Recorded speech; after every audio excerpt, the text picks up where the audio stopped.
ইসলামের দ্বিতীয় খলিফা হযরত উমর রাদিয়াল্লাহু আনহুর শাসনামল। তখন পারস্যের এক প্রদেশের শাসক ছিল হরমুজান নামের এক অত্যাচারী রাজা। মুসলমানদের সঙ্গে তার প্রায়ই লড়াই হতো।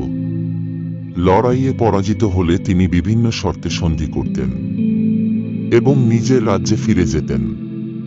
পরে আবার সুযোগ পেলেই মুসলমানদের ক্ষতি সাধন করতেন। তার এমন অনৈতিক নীতির ফলে খলিফা হযরত উমর রাদিয়াল্লাহু আনহু আদেশ দিলেন হরমুজানকে বন্দী করে তার দরবারে হাজির করতে। ইতোমধ্যে এক যুদ্ধে হরমুজান মুসলমানদের হাতে বন্দী হয়।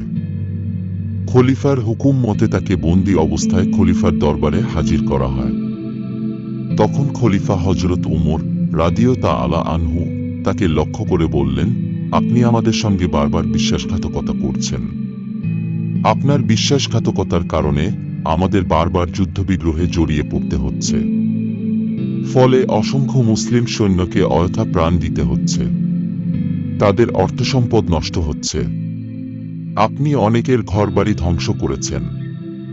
নিরীহ অনেক লোকের উপর অন্যায়ভাবে অত্যাচার চালিয়েছেন। আপনাকে আর সুযোগ দেওয়া যায় না। আপনার একমাত্র শাস্তি হল মৃত্যুদণ্ড। মৃত্যুদণ্ড কার্যকর করার পূর্বে আপনার কোনো কথা থাকলে বলতে পারেন। হরমুজান ছিল খুব সূক্ষ্ম ও কূটবুদ্ধিসম্পন্ন লোক। সুযোগ পেয়ে তিনি এক ফন্দি আঁটেন। তিনি বললেন, মহানুভব খলিফাতুল মুসলিমিন, আমার প্রচণ্ড পিপাসা পেয়েছে, দয়া করে আমাকে একটু পানি পান করতে দিন। খলিফার নির্দেশে তাকে পানি পান করতে দেওয়া হলো। সুচতুর হরমুজান পানির পাত্র হাতে নিয়ে তা পান না করে ভীতু ভীতু ভাব নিয়ে ডানে বামে তাকাতে লাগলেন। তাকে জিজ্ঞাসা করা হলো, কি হলো, আপনি পানি পান করছেন না কেন?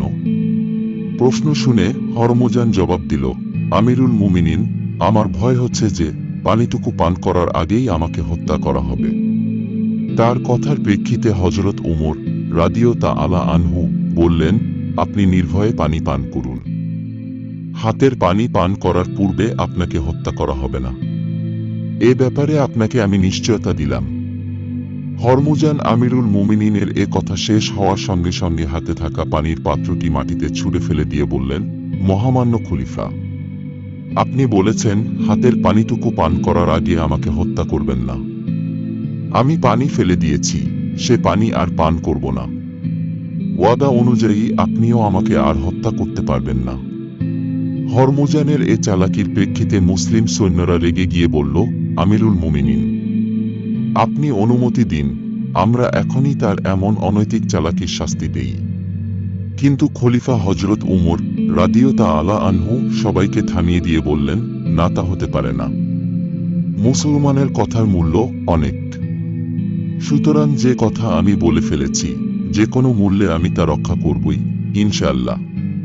যেহেতু আমি তাকে বলেছি, তার হাতের পানিটুকু পান করার পূর্বে তাকে আমি হত্যা করব না। আর সে যখন পানি পান করেনি, সুতরাং বন্দী হরমুজানকে হত্যা করা চলবে না। এ কথা বলে উমর রাদিয়াল্লাহু আনহু হরমুজানকে লক্ষ্য করে বললেন, যান, আপনি মুক্ত। আমার কথার খেলাফ আমি করব না। সুবহানাল্লাহ! কথার কি মূল্য! ওয়াদা পালনের কি অপূর্ব নজির! হরমুজান কল্পনাও করতে পারেননি তিনি এত সহজে মুক্তি লাভ করবেন। রাসূলের প্রিয় সহচর হযরত উমরের মহানুভবতা দেখে তিনি দারুণভাবে প্রভাবিত হলেন। তিনি ভাবলেন, এই যদি হয় ইসলামের আদর্শ, তবে এর থেকে দূরে থাকা হবে আমার জন্য চরম দুর্ভাগ্যজনক। ইসলামের অতুলনীয় আদর্শে মুগ্ধ হয়ে হরমুজান ইসলাম গ্রহণ করলেন। সুবহানাল্লাহ! এভাবেই যুগে যুগে ইসলামের অতুলনীয় আদর্শে মুগ্ধ হয়ে অসংখ্য মানুষ ইসলামের সুশীতল ছায়ায় আশ্রয় গ্রহণ করেছেন। বিশ্বব্যাপী ইসলাম ছড়িয়েছে আপন মহিমায়, শক্তির জোরে নয়।